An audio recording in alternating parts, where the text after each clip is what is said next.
El amanecer todavía teñía los tejados de Barcelona de un rosa suave cuando cerré la maleta y respiré hondo saboreando la mezcla de café recién hecho y la ilusión que me llenaba el pecho.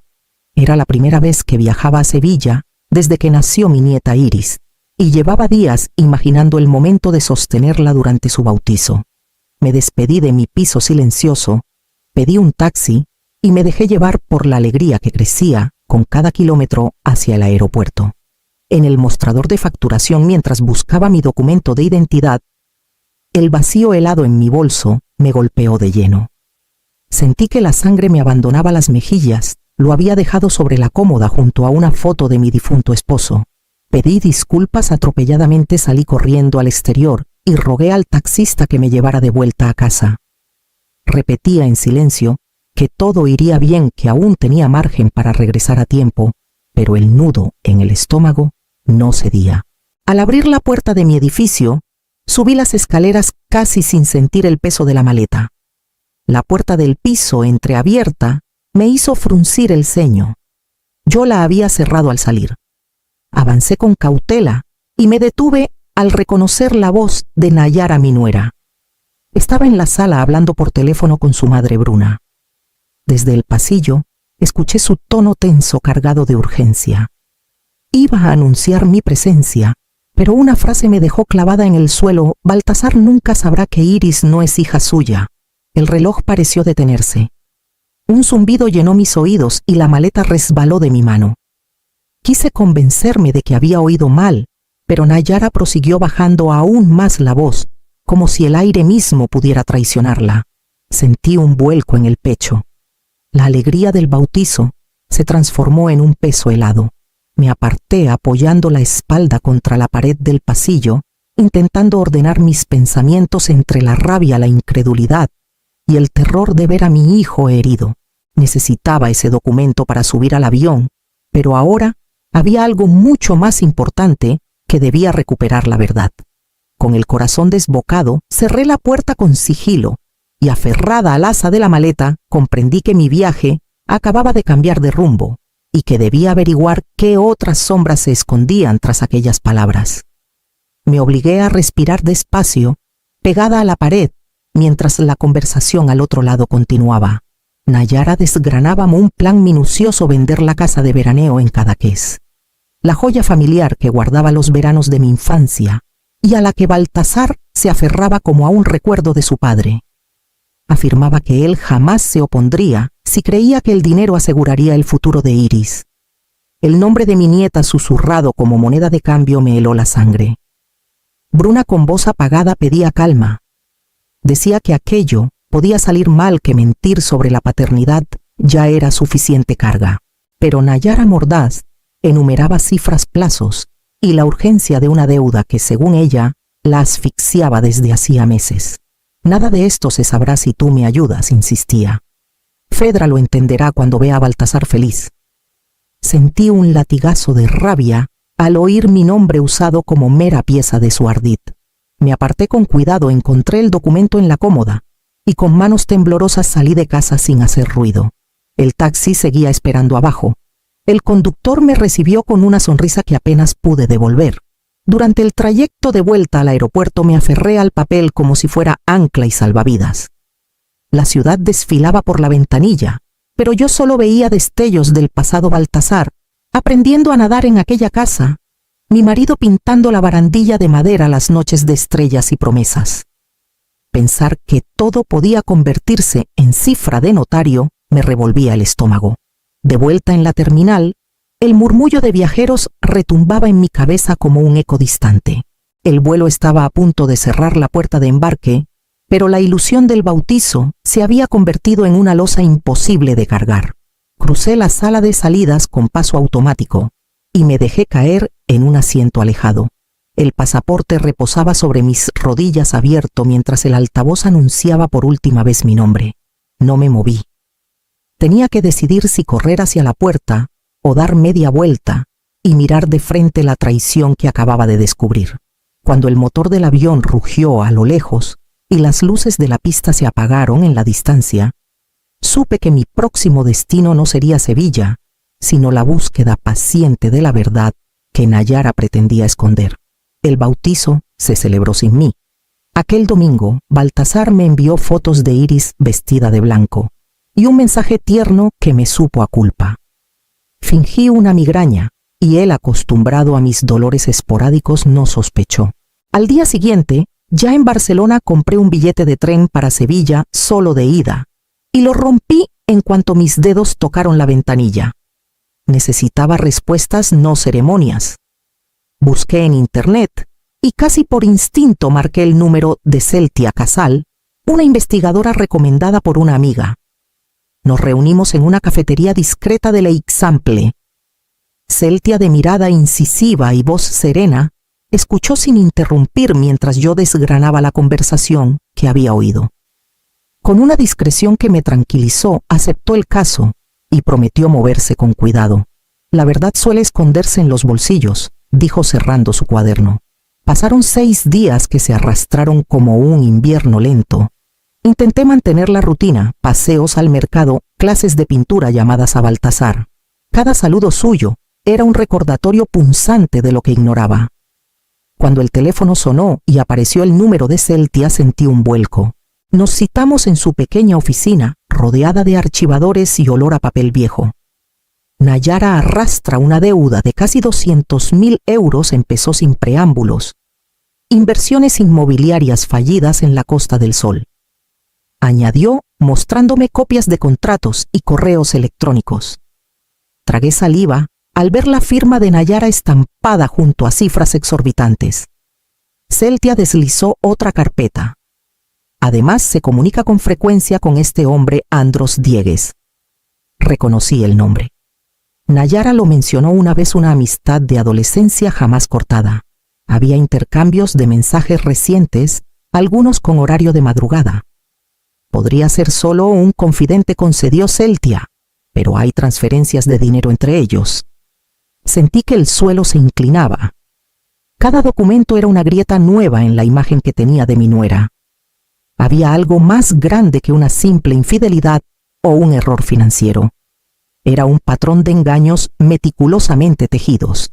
Esa noche, al cerrar la carpeta en mi salón, la rabia me quemaba las manos, pero por encima de todo, latía la necesidad de proteger a Baltasar, y para lograrlo, debía descubrir qué parte de esta trama conocía ya mi hijo. 2 días después, Celtia me llamó de nuevo. Su voz sonaba más grave que la primera vez. Nos citamos al anochecer en mi cocina bajo la lámpara que siempre me recuerda a las meriendas de Baltasar cuando era niño. Sobre la mesa, desplegó extractos bancarios recientes, transferencias hechas por mi hijo a nombre de una sociedad pantalla idénticas a las cifras de las deudas de Nayara. No era una coincidencia. Baltasar había estado inyectando dinero para tapar los agujeros de su esposa. Me ardían los ojos mientras recorría los números con el dedo. Creí que no sospechaba, murmuré. Celtia apenas alzó la vista. Sabía de las deudas, pero no de Andros. Sentí cómo la palabra infidelidad se deslizaba como un cuchillo frío. Mi hijo llevaba meses sosteniendo un castillo de naipes que podía derrumbarse en cualquier momento. Al día siguiente, me acerqué discretamente a su oficina. El lugar antes vibrante estaba en silencio. Un socio suyo viejo conocido me recibió con rostro preocupado. Hablamos entre susurros en la sala de juntas desierta. Supe que Baltasar había solicitado un crédito de emergencia, hipotecando incluso parte de su inventario, y había rechazado los consejos de diversificar riesgos. Quiere proteger a su familia, explicó el socio, pero si la situación se prolonga, podríamos quebrar. Regresé a casa con un peso insoportable, preguntándome cuántas noches sin dormir se ocultaban detrás de la sonrisa tranquila de mi hijo. La idea de que Nayara tramara vender la casa de Cadaqués, mientras él se desangraba por salvarla, me revolvía el estómago. Sentí una mezcla de orgullo y desesperación. Orgullo por la entrega de Baltasar, desesperación por su ceguera.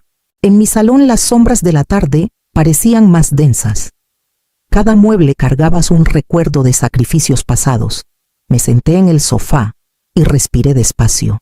Recordé cuando Baltasar, con apenas 10 años, me prometió que algún día cuidaría de mí como yo cuidaba de él.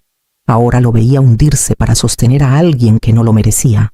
Quise correr a abrazarlo, pero también temí destrozar el frágil equilibrio que mantenía su mundo. Comprendí que antes de hablar debía medir cada palabra como si se tratara de una operación de precisión, porque del siguiente paso dependía la salvación o la ruina de aquello que más amaba.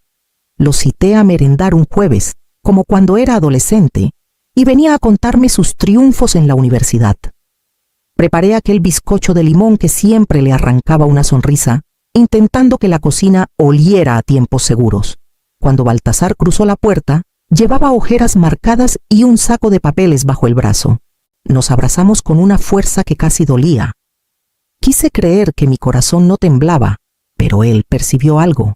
Sirvió el café y antes de que encontrara palabras me adelanté, le pregunté por la liquidez de la empresa, por los nuevos préstamos y sobre todo por las transferencias a la sociedad pantalla. Sus hombros se hundieron mientras apartaba la mirada. Apiló los documentos como quien ordena un naufragio y lo confesó todo: la deuda de Nayara, las inversiones fallidas, la promesa de que era solo un bache y que él, como esposo, debía cubrirlo. Lo escuché sin interrumpir. Cada cifra era un ladrillo que lo ataba al fondo.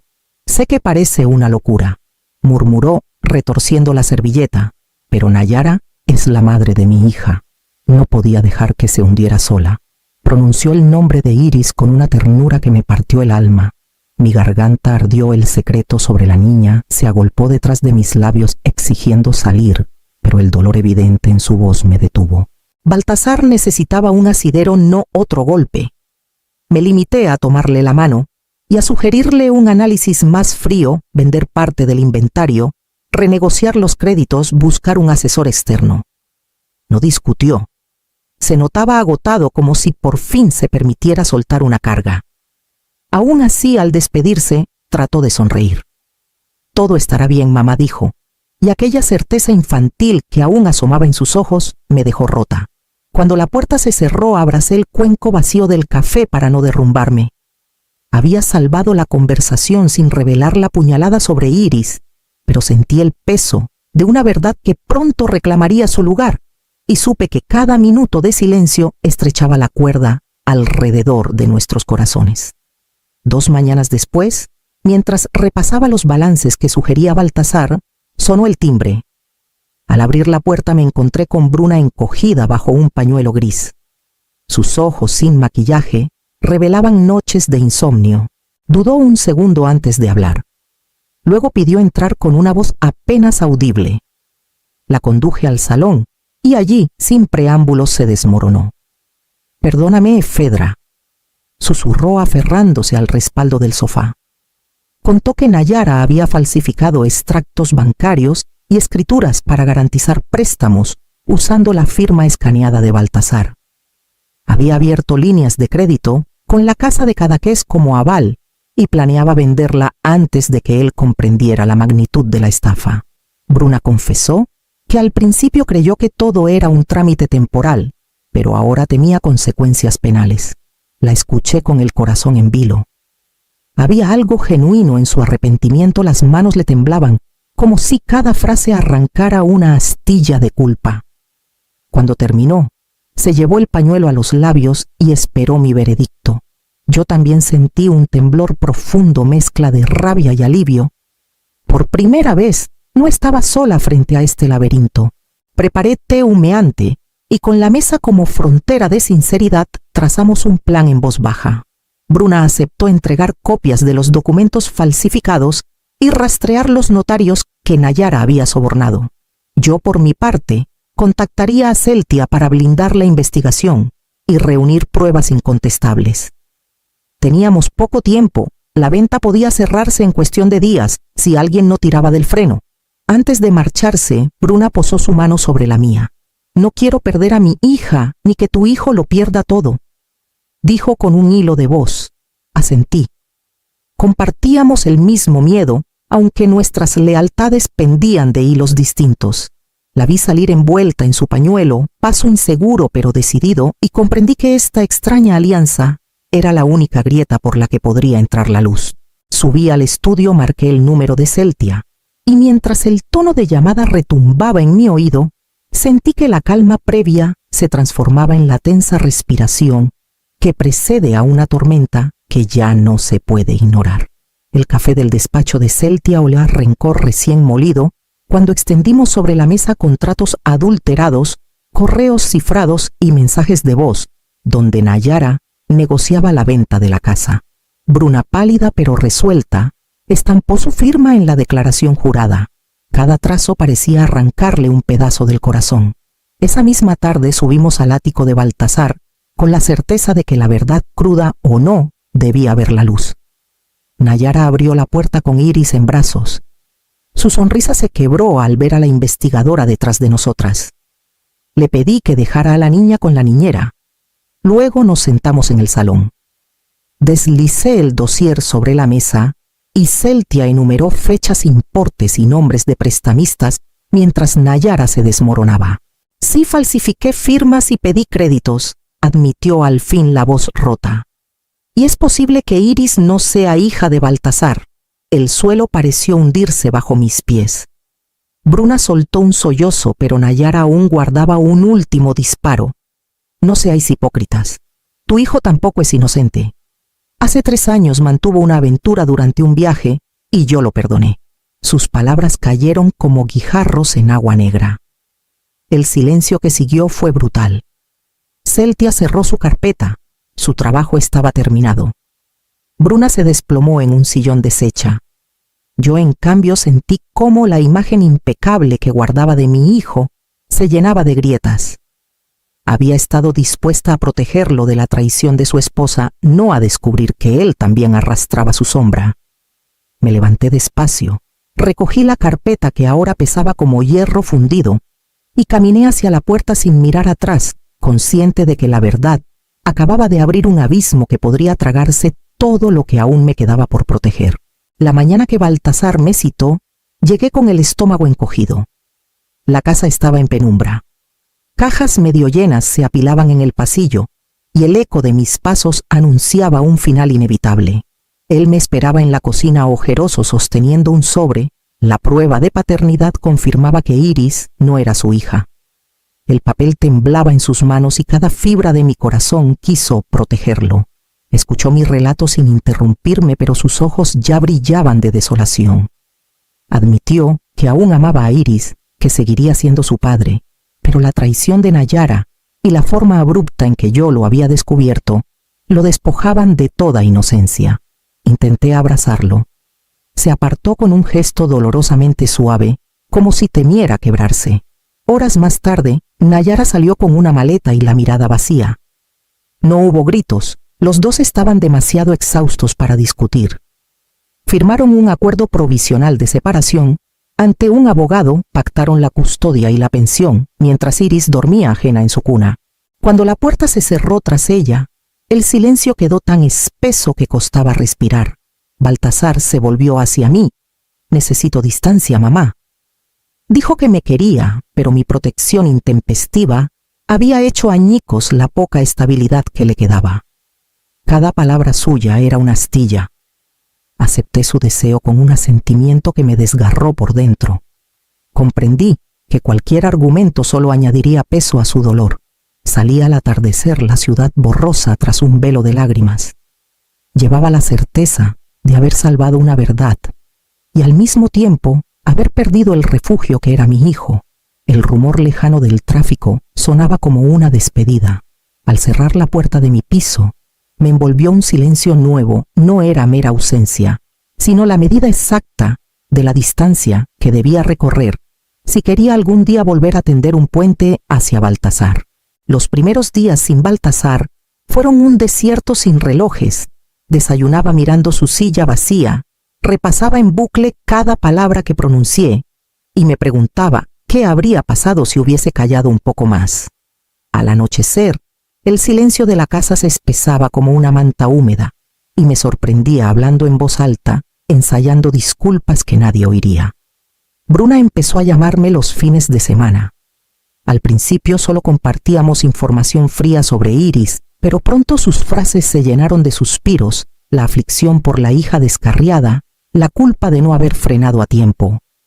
Descubrimos que nuestro dolor, distinto en origen, era gemelo en la forma de apretar el pecho.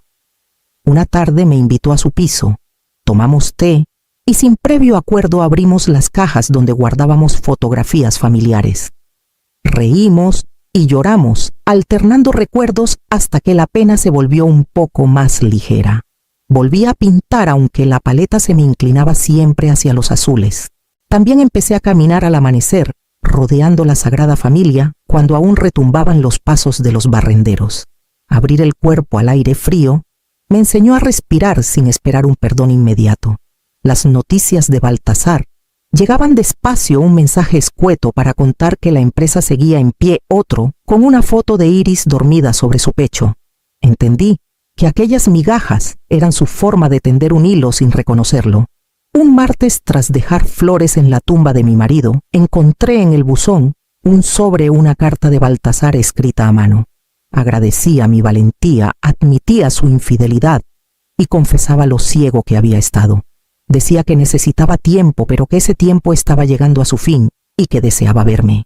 Aquella noche encendí la lámpara del salón y me senté junto a la ventana abierta, dejando que el aire de marzo agitara las cortinas, preparada para recibir la primera señal del camino de regreso. Baltasar llegó una tarde templada de abril, con Iris cogida de la mano y un ramo de tulipanes blancos que llenó de luz el umbral. Entró despacio, como si reconociera cada objeto antes de avanzar, y yo sentí que mis latidos marcaban el compás del reloj del pasillo. Nos sentamos en la mesa redonda donde siempre celebramos los cumpleaños. Iris, ajena a nuestras mareas, coloreaba silenciosa al pie de la ventana. Baltasar habló primero. Su voz estaba más grave, como si el dolor hubiese cincelado la calma. Reconoció mi coraje, confesó que su enfado brotaba de la vergüenza de verse expuesto y admitió que de no ser por mi intervención seguiría sostenido por mentiras. Yo lo escuché sin interrumpirlo y cuando terminó tomé sus manos. Le dije que mi mayor miedo era verlo hundirse, que elegí la verdad, aunque supiera que la verdad podía rompernos, que aún así debía aprender a respetar sus decisiones, incluso las que yo considerara errores. Hubo un silencio largo, pero no incómodo. Era el espacio que ambos necesitábamos para sellar el pasado. Baltasar respiró hondo, agradeció la lección y me contó sus planes: reestructurar la empresa, con un socio nuevo, asistir a terapia para afrontar la pérdida y cuidar de Iris con la misma devoción, sabiendo ahora que la paternidad se mide en actos, no en sangre. Me habló de noches de desvelo que ya no lo aterran y supe que por fin miraba el futuro sin vendas. Cuando nos abrazamos sentí que mi hijo recuperaba un trozo de la inocencia que creí perdida. Iris se acercó con su dibujo y lo colocó sobre la mesa. Eran 3 figuras tomadas de la mano bajo un sol enorme. Baltasar sonrió. Yo sentí un nudo dulce en la garganta y comprendí que la herida había empezado a cicatrizar. Encendí la lámpara sobre la mesa. El oro cálido bañó nuestros rostros y mientras el crepúsculo de Barcelona se filtraba entre las cortinas, tuve la certeza de que, unidos por la franqueza conquistada, podríamos sostenernos en cualquier tempestad que todavía aguardara tras el horizonte.